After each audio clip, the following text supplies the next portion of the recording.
acteur dans Pourri gâté, diffusé sur TF1 ce dimanche 30 juillet 2023, Gérard Jugnot a aussi été très gâté en ce qui concerne son patrimoine immobilier. Très talentueux pour dénicher les bonnes affaires, il possède notamment une maison à Paris mais aussi dans la sublime presqu'île de Gien. Après avoir grandi dans la banlieue ouest de Paris, Gérard Jugnot a choisi d'investir dans une grande maison sur la Butte, au cœur des Abbesses. Un quartier populaire qui plaît beaucoup à l'acteur du film Les Bronzés. Pour son fils Arthur, le comédien a également acheté un 40 mètres carrés depuis vendu au célèbre agent immobilier Stéphane Plaza. Une trouvaille qui avait nécessité plus d'1 an de travaux avant qu'il ne soit rendu habitable.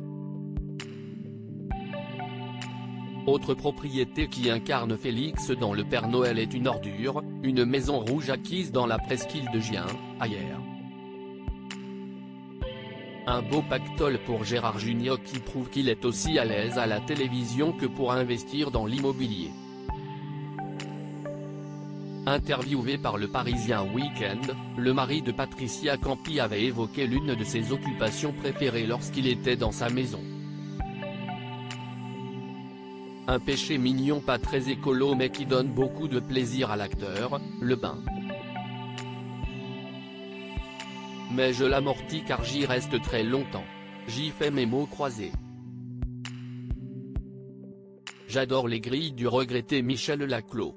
Et, si vous voulez tout savoir, je photocopie les pages du magazine télé avant de les placer sur un pupitre, car le papier glacé a tendance à glisser. Si est une routine de vieux con. Cela manque de glamour, mais ça me détend et me vide la tête, a-t-il confié. Ses adresses préférées dans cette même interview, il indiquait également l'une de ses activités parisiennes préférées, aller au marché Saint-Germain, 6e arrondissement de Paris, et discuter avec les commerçants. Auprès des journalistes du Figaro, ses adresses favorites dans le 18e arrondissement étaient également révélées. D'abord le café La Mascotte, qui est comme le café central sur la place d'un village. Tout le monde le connaît, tout le monde y vient, tout le monde y passe, incontournable. Le Coquelicot a aussi charmé l'acteur de 72 ans.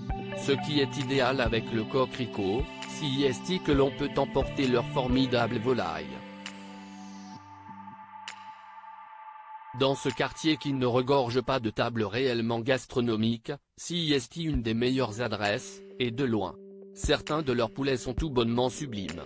Autres adresses, le japonais Guilo Guilo. On découvre ainsi des champignons étranges, des poissons inconnus, des mets indéfinissables, c'est passionnant. Et délicieux.